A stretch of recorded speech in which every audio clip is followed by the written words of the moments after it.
united. We'll never be divided. It's one of the most polarizing issues facing our state and country today.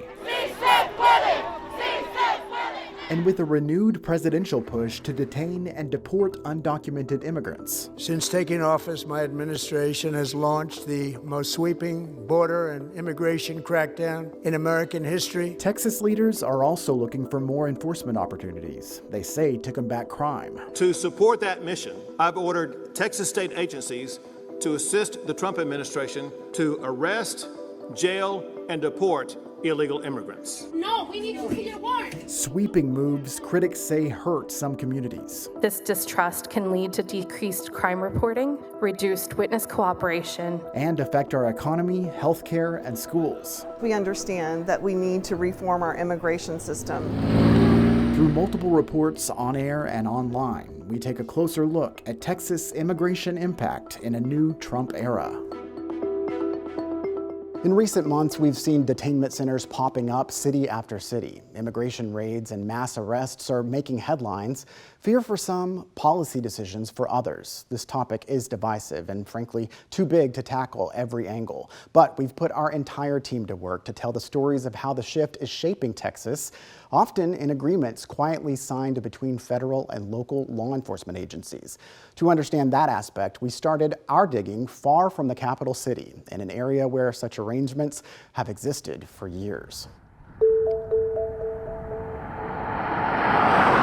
So we're heading about 6 hours outside of Austin,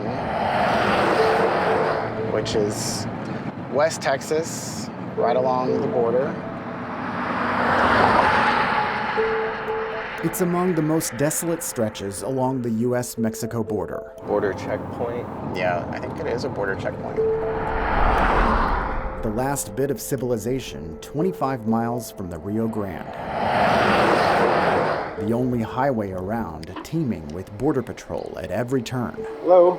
Gentlemen, immigration inspection. Everybody on board United States citizen? Terrell County, Texas is one of the least populated counties in America.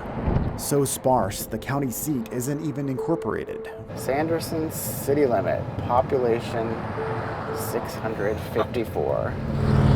For years, residents have been quietly conscious of their proximity to politics. A lot of sympathy for people who want to better their lives, but probably an anxiety of the violence coming through here. Also aware of the great poverty that is pushing people into all of our country.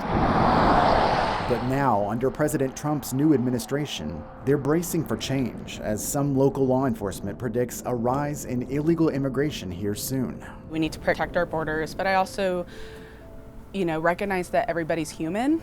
It comes as federal and state enforcement efforts increase elsewhere, potentially pushing passage to this rough part of the border. I think it's a tough place to safely cross into the United States here. It's a harsh environment. Do you get questions from tourists about immigration? Yes, I urge them to go to our cemetery. We have a section that is all unlabeled mounds of where immigrants have been found, and they've buried them. They couldn't find family, they couldn't find any ID on them. Still, most here never come that close to encountering anyone on their own. It's definitely a topic of discussion, mostly with the ranchers having migrants coming through their property. The sprawling ranches between the town and the river are often the first to see signs of those who survive. This is a real hot spot right here. It leads into a canyon to where they can kind of,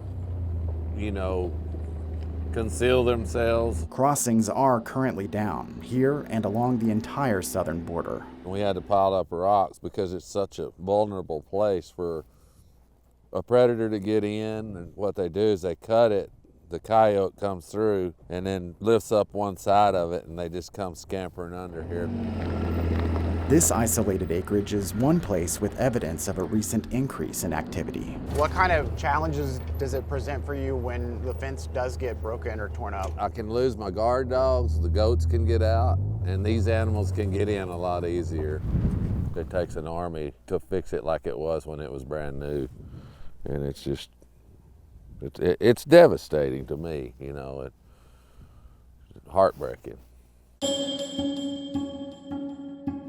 I anticipated we would start seeing more activity out here because those urban environments where we see the majority of those apprehensions, I figured it would push them this way. But we had a group 2 days ago that was detected on some of their camera systems. It's been so windy, a lot of times it'll blow out any dirt footprints or any sign that's left behind by the people.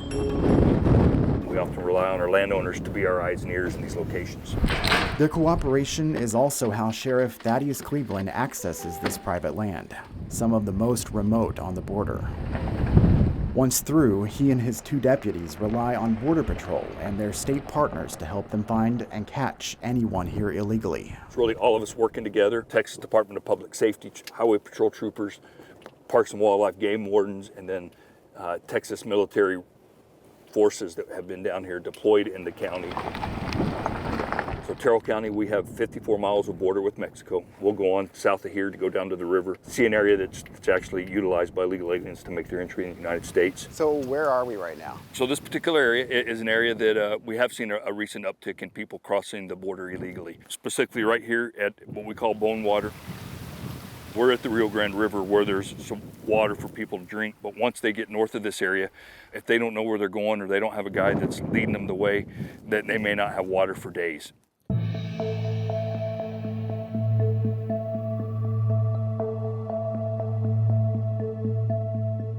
From that point, they can either be picked up there by a smuggler who's coming from another part of Texas or even coming from another state.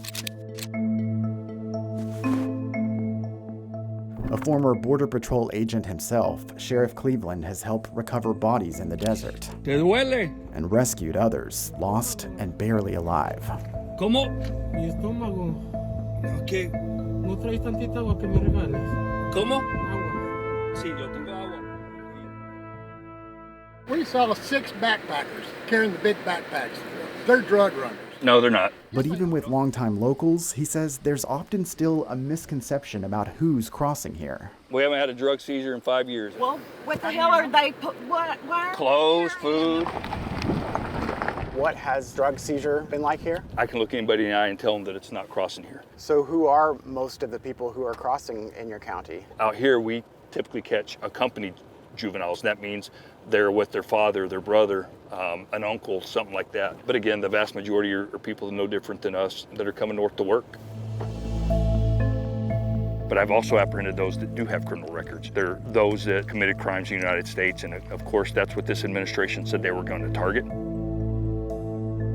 One tool Terrell County has to detect that, an agreement with Immigration and Customs Enforcement, or ICE. It's called a 287G, a program allowing local and state agencies to enforce federal immigration law.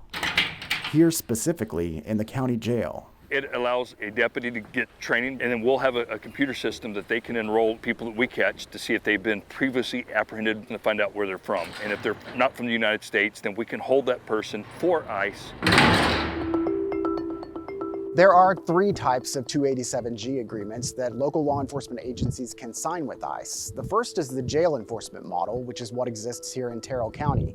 And then you have the warrant service officer program and the task force model. We break down the differences, plus explain why several Texas agencies are signing on after President Trump took office again, and why some are bowing out after signing their initial agreements. Coming up.